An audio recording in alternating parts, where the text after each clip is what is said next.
नमस्कार मंडळी. वटपौर्णिमा अमेरिकेत कशी साजरी केली ते तुम्हाला सांगते.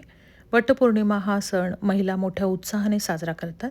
ज्येष्ठ महिन्यात येणारी पौर्णिमा हा दिवस वटपौर्णिमा म्हणून साजरा केला जातो.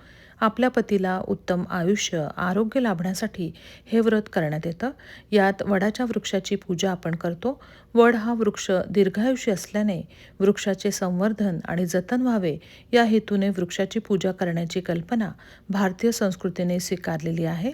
वडाच्या वृक्षाची सगळ्याजणी मनोभावे पूजा करतात. इकडे अमेरिकेत हिंदू सोसायटीच्या मंदिरात वडाची पूजा करण्यासाठी तयार होऊन मी निघाले. घरापासून 35 मिनिटांचं ड्राईव्ह करून मंदिरामध्ये पोहोचले. पूजेसाठी लागणारी सगळी जी तयारी होती ती सकाळीच आधी करून ठेवली होती. सोबत नेताना हळदी कुंकू, अक्षदा, विड्याची पानं, सुपारी, फूल, उदबत्ती, कापूर, नारळ, गुळ खोबरं, निरांजन, आंबे, तांदूळ, पंचामृत, सत्पुतळा वस्त्र असं सगळं घेऊन गेले.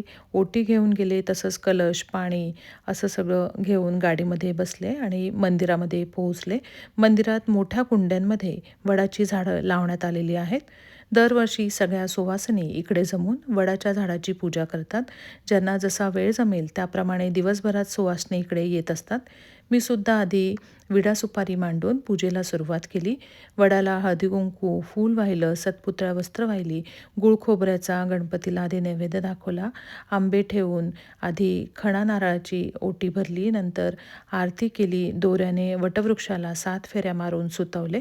वडाचे झाड हे सर्वाधिक ऑक्सिजन देणारं आणि वातावरणातील नकारात्मकता शोषून घेणारं झाड आहे.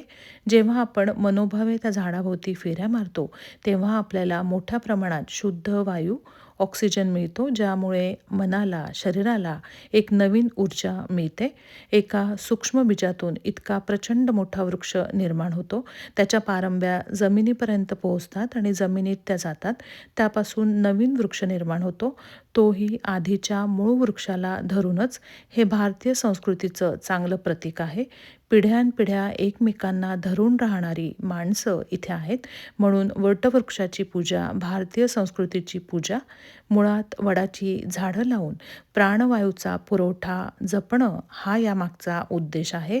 तिकडे असलेल्या सगळ्या सुवासिनींना मी आधी हळदी कुंकू लावलं. सगळी आमची पूजा झाल्यानंतर नंतर तांदूळ आणि आंबे त्यांना दिला, नमस्कार केला. त्यांनी सुद्धा मला हळदी कुंकू लावलं, माझी ओटी भरली, नमस्कार केला. अशा प्रकारे आनंदात, उत्साहात आम्ही वटसावित्रीची ही जी पौर्णिमेची पूजा आहे ती साजरी केलेली आहे. पूजा झाल्यानंतर घरी आले, त्यानंतर स्वयंपाक केला, देवाला नैवेद्य दाखवला, आरती केली. धन्यवाद.